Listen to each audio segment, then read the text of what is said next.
Chapter 26 of Son of Tarzan. This recording is in the public domain. Son of Tarzan by Edgar Rice Burroughs. Chapter 26.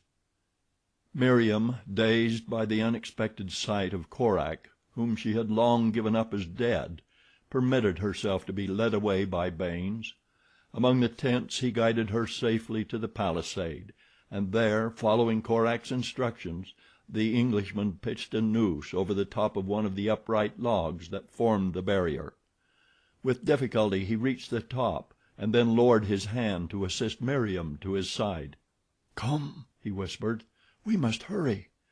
And then, as though she had awakened from a sleep, Meriem came to herself. Back there, fighting her enemies, alone, was Korak, her Korak. Her place was by his side, fighting with him and for him. She glanced up at Baynes. "Go," she called. "Make your way back to Bwana and bring help. My place is here. You can do no good remaining. Get away while you can, and bring the big Bwana back with you." Silently the Hon. Morison Baynes slid to the ground inside the palisade to Meriem's side. "It was only for you that I left him," he said, nodding toward the tents they had just left. "I knew that he could hold them longer than I, and give you a chance to escape that I might not be able to have given you. It was I, though, who should have remained. I heard you call him Korak, and so I know now who he is. He befriended you. I would have wronged you. No, don't interrupt. I'm going to tell you the truth now, and let you know just what a beast I have been. I planned to take you to London, as you know, but I did not plan to marry you. Yes, shrink from me. I deserve it. I deserve your contempt and loathing, but I didn't know then what love was. Since then I have learned something else, what a cad and what a coward I have been all my life.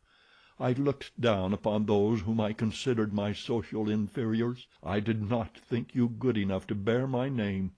Since Hanson tricked me and took you for himself, I have been through hell.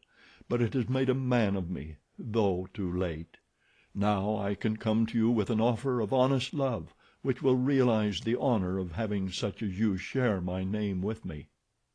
For a moment Meriem was silent, buried in thought. Her first question seemed irrelevant. "How did you happen to be in this village?" she asked. He told her all that had transpired since the black had told him of Hanson's duplicity. "You say that you are a coward," she said, "and yet you have done all this to save me. The courage that it must have taken to tell me the things that you told me but a moment since, while courage of a different sort, proves that you are no moral coward, and the other proves that you are not a physical coward.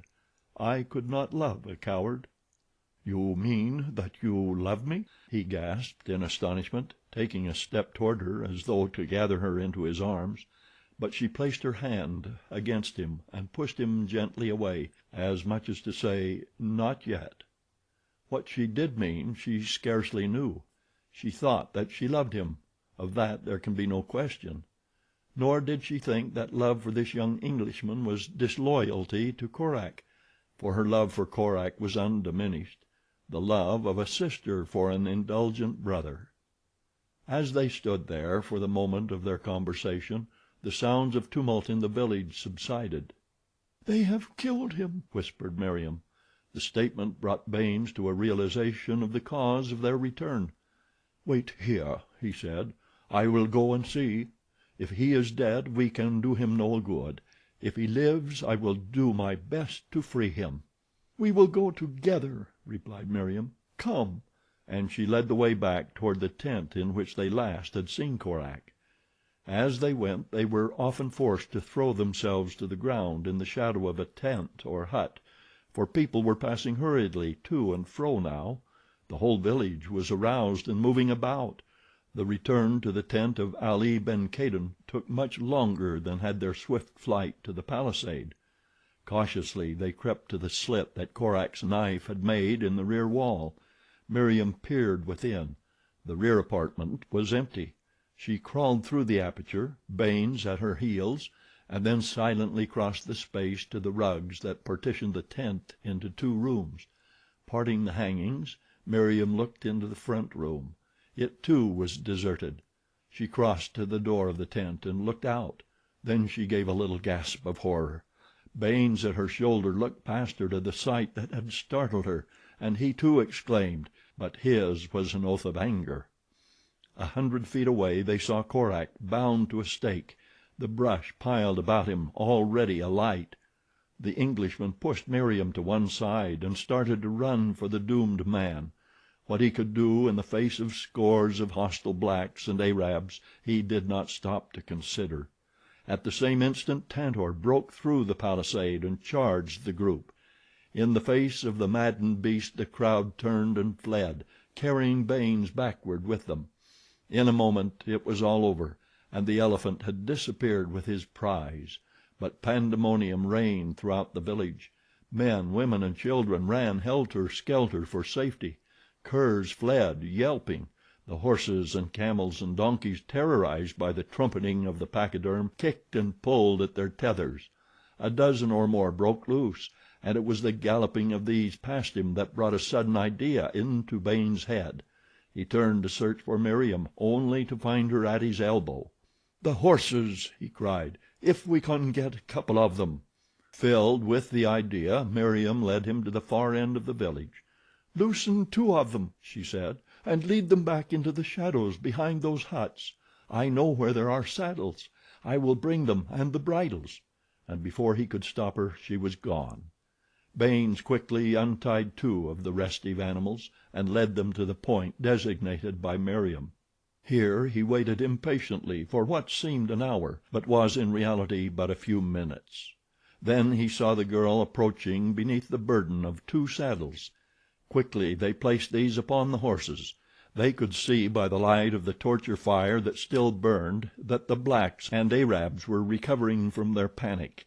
Men were running about, gathering in the loose stock, and 2 or 3 were already leading their captives back to the end of the village where Meriem and Baynes were busy with the trappings of their mounts.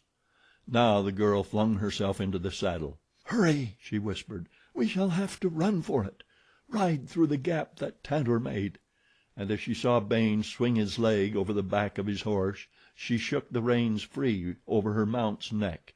With a lunge the nervous beast leaped forward. The shortest path led straight through the center of the village, and this Meriem took. Baynes was close behind her, their horses running at full speed. So sudden and impetuous was their dash for escape that it carried them halfway across the village before the surprised inhabitants were aware of what was happening. Then an Arab recognized them, and with a cry of alarm raised his rifle and fired. The shot was a signal for a volley, and amid the rattle of musketry Meriem and Baynes leaped their flying mounts through the breach in the palisade and were gone up the well-worn trail toward the north. And Korak? Tantor carried him deep into the jungle, nor paused until no sound from the distant village reached his keen ears. Then he laid his burden gently down. Korak struggled to free himself from his bonds, but even his great strength was unable to cope with the many strands of hard knotted cord that bound him. While he lay there, working and resting by turns, the elephant stood guard above him, nor was there jungle enemy with the hardihood to tempt the sudden death that lay in that mighty bulk. Dawn came, and still Korak was no nearer freedom than before. He commenced to believe that he should die there of thirst and starvation with plenty all about him, for he knew that Tantor could not unloose the knots that held him. And while he struggled through the night with the bonds, Baynes and Meriem were riding rapidly northward along the river. The girl had assured Baynes that Korak was safe in the jungle with Tantor. It had not occurred to her that the ape man might not be able to burst his bonds. Baynes had been wounded by a shot from the rifle of one of the Arabs, and the girl wanted to get him back to Bwana's home, where he could be properly cared for. "Then," she said, "I shall get Bwana to come with me and search for Korak. He must come and live with us." All night they rode, and the day was still young when they came suddenly upon a party hurrying southward. It was Bwana himself and his sleek, black warriors. At sight of Baynes the big Englishman's brows contracted in a scowl. but he waited to hear Meriem's story before giving vent to the long anger in his breast. When she had finished he seemed to have forgotten Baynes. His thoughts were occupied with another subject. "You say that you found Korak?" he asked. "You really saw him?" "Yes," replied Meriem, "as plainly as I see you, and I want you to come with me, Bwana, and help me find him again." "Did you see him?" He turned toward the Hon. Morison. "Yes, sir," replied Baynes, "very plainly." "What sort of appearing man is he?" continued Bwana. "About how old, should you say?" "I should say that he was an Englishman about my own age," replied Baynes, "though he might be older. He is remarkably muscled and exceedingly tanned." "His eyes and hair, did you notice them?" Bwana spoke rapidly, almost excitedly. It was Meriem who answered him. "Korak's hair is black and his eyes are gray," she said.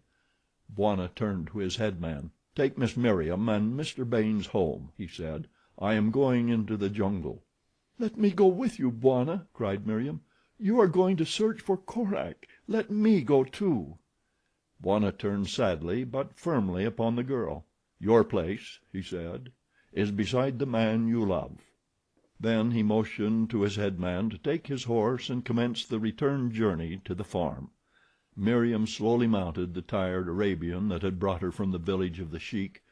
A litter was rigged for the now feverish Baynes, and the little cavalcade was soon slowly winding off along the river trail.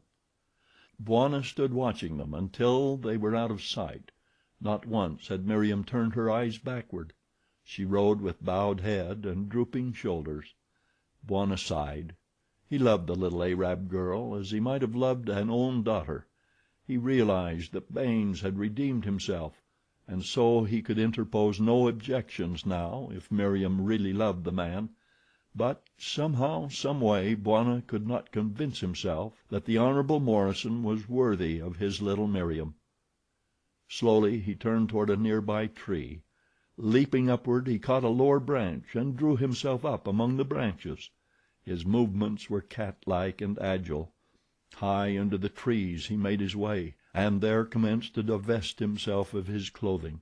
From the game bag slung across one shoulder he drew a long strip of doe skin, a neatly coiled rope, and a wicked-looking knife. The doe skin he fashioned into a loin cloth, the rope he looped over one shoulder, and the knife he thrust into the belt formed by his G-string. When he stood erect, his head thrown back and his great chest expanded, a grim smile touched his lips for a moment. His nostrils dilated as he sniffed the jungle odors. His gray eyes narrowed. He crouched and leaped to a lower limb and was away through the trees toward the southeast, bearing away from the river.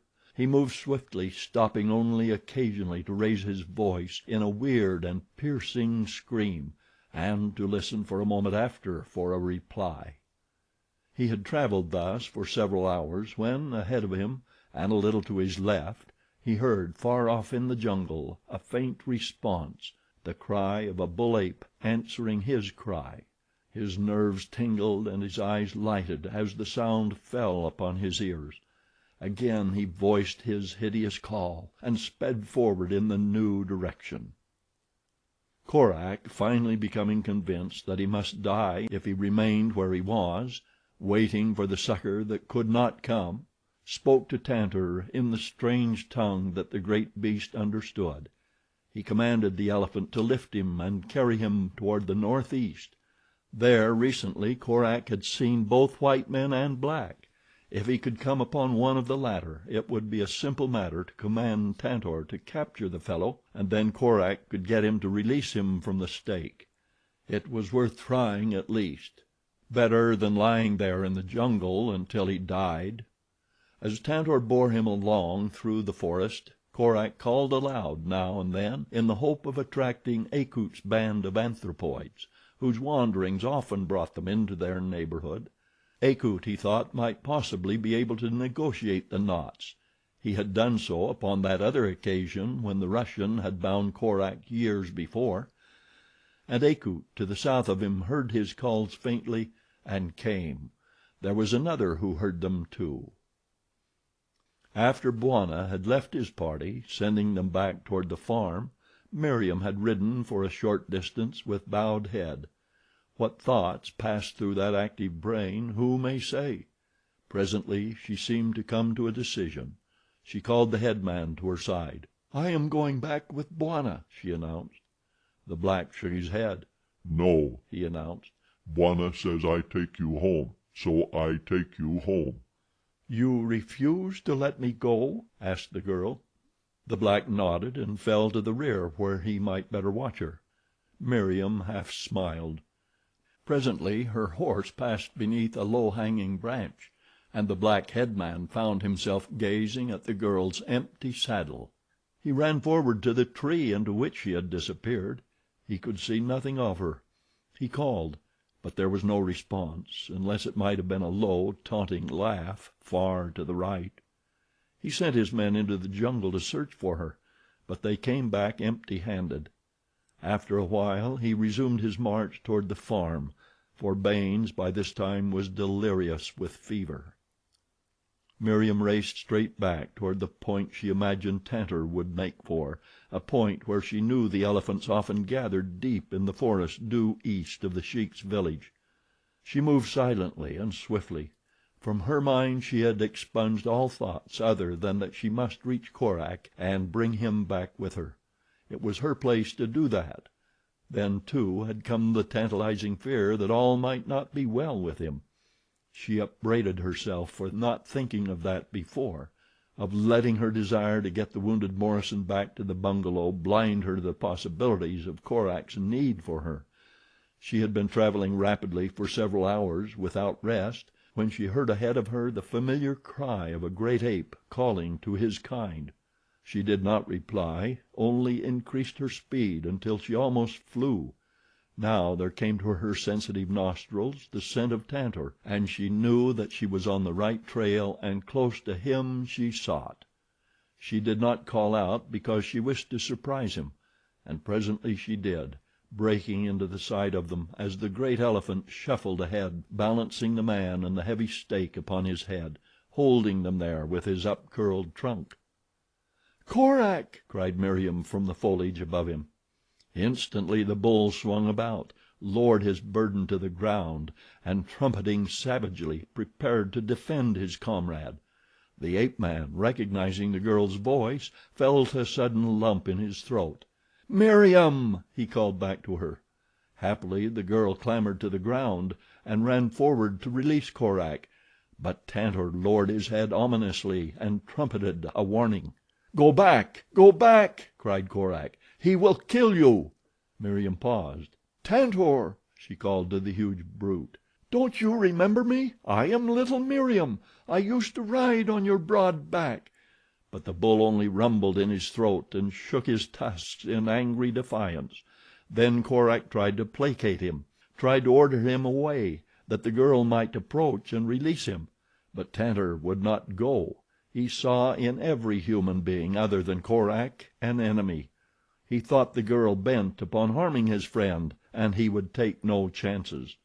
For an hour the girl and the man tried to find some means whereby they might circumvent the beast's ill-directed guardianship, but all to no avail. Tantor stood his ground in grim determination to let no one approach Korak. Presently the man hit upon a scheme. "Pretend to go away," he called to the girl. "Keep down wind from us so that Tantor won't get your scent. Then follow us. After a while I'll have him put me down and find some pretext for sending him away. While he is gone you can slip up and cut my bonds. Have you a knife?" "Yes, I have a knife," she replied. "I'll go now. I think we may be able to fool him. But don't be too sure. Tantor invented cunning." Korak smiled, for he knew that the girl was right. Presently she had disappeared. The elephant listened and raised his trunk to catch her scent. Korak commanded him to raise him to his head once more and proceed upon their way. After a moment's hesitation he did as he was bid. It was then that Korak heard the distant call of an ape. "Akut," he thought. "Good." Tantor knew Akut well. He would let him approach. Raising his voice, Korak replied to the call of the ape, but he let Tantor move off with him through the jungle. It would do no harm to try the other plan. They had come to a clearing, and plainly Korak smelled water. Here was a good place and a good excuse. He ordered Tantor to lay him down and go and fetch him water in his trunk. The big beast deposited him upon the grass in the center of the clearing. Then he stood with cocked ears and attentive trunk, searching for the slightest indication of danger. There seemed to be none, and he moved away in the direction of the little brook that Korak knew was some 200 or 300 yards away. The ape man could scarce help smiling as he thought how cleverly he had tricked his friend. But well as he knew Tantor, he little guessed the guile of his cunning brain. The animal ambled off across the clearing and disappeared in the jungle beyond in the direction of the stream. But scarce had his great bulk been screened by the dense foliage than he wheeled about and came cautiously back to the edge of the clearing, where he could see without being seen. Tantor by nature is suspicious. Now he still feared the return of the she Tarmangani, who had attempted to attack his Korak.